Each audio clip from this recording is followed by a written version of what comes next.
Martin from Touratech again. We have been talking about most of the accessories for the Africa Twin. We are almost ready with, almost finished with most of them and ready to mount the parts. We have some additional accessories here on the table. Most of them are still needed, but of course some of them are also optional and they just are for the looks.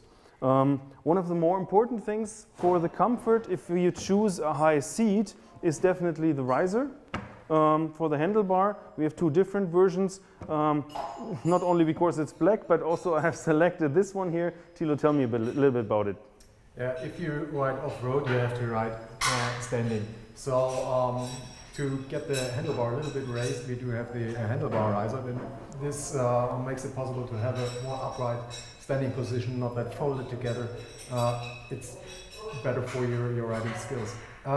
This is the one-piece connected handlebar riser.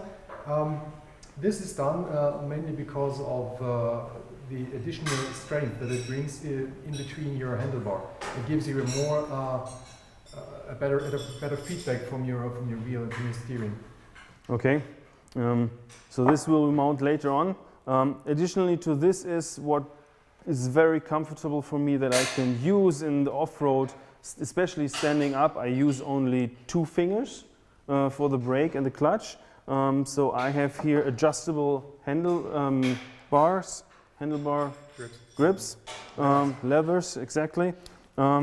So this is not broken, like normally when you drop the bike, it can happen that you break these levers. We have the main part of it and the extension. What happens if I drop the bike? It still breaks. It still breaks, but it breaks only the extension part that you have in your hand.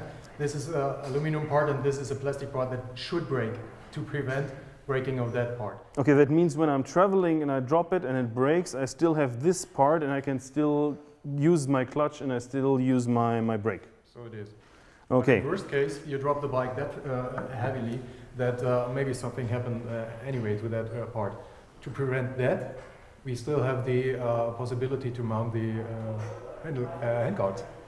Yeah, this is protection for the levers, but it's also protection for the hand.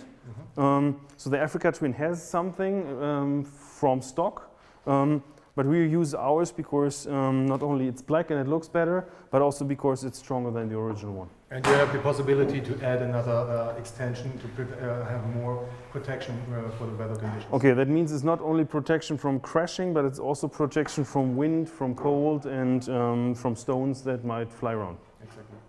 Okay. Having talked about the higher seating position, it is always a discussion on how you do with the windshields. Because if the wind comes onto your helmet, and it comes directly into your face, your head starts moving, and that is pretty annoying. So we have 2 or 3 different sizes of windscreens for the Africa Twin. It's the S, the M, and the large version. I also use the dark version, the tinted version, because it fits better to the bike. Nevertheless, we have been discussing that quite heavily, what kind of windshield suits me. We're normal height, but I'm using the higher seat. So what is the choice for the customer? The windshield is always some kind of try and error. It depends on your size, on your seating position, even on the different helmet. Does have another influence on the airflow. So therefore we decided to have 3 different windshield sizes for that bike. And as you can see here, we have those angle on top. Which gives you really a good wind protection because it blows the air and creating a... So the turbulence is behind the helmet and not on the helmet. Exactly. But that doesn't mean that if I'm taller like Alex, who was with us earlier, and he's 195 or something, that doesn't mean that he needs to use the large one. I think sometimes it's better for him to use the small one so that the wind either goes onto his chest or it goes above his head. So this is something like you really need to try. Yeah, you need to try that out because the wind turbulences doesn't have to be in the rear of your face. So if it's above, it's fine, and sometimes it's better to have them lower than the helmet. So therefore also the smaller versions. Okay, so yeah, you should try it. That's the final answer to this. Okay, beside this we have many little bits and pieces as accessories for the Africa Twin. Of course, everything that is black I will mount on my bike. Things you don't need or you don't necessarily need, especially not on a big trip, but if they are looking nice, you maybe want them. So I just chose the Ramos exhaust, which really looks nice. It has a very nice sound, although it's being hidden under the panniers most of the times. I still like to try it.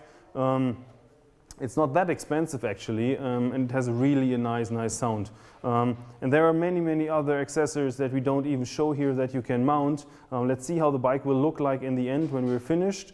I think it's time to start mounting all the parts that we have been discussing. So let's start this. Thanks very much.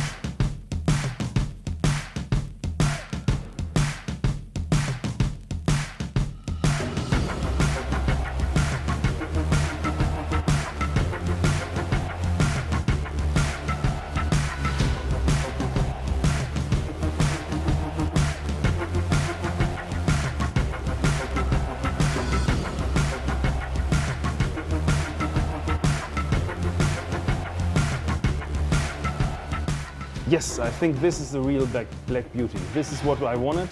I already enjoyed doing the build-up. I enjoyed explaining a little bit about the products here.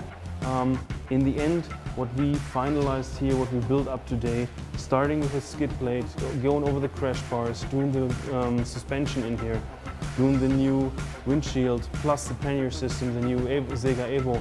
This is really what I wanted. The seat is a little high, so I need to readjust that probably a little bit. But beside this, I think I'll try to test the suspension on the weekend, first on the road, and then as soon as possible going off-road whenever I can. So really hope to see you this summer on the road. Have fun, guys. I will definitely have fun with this beast.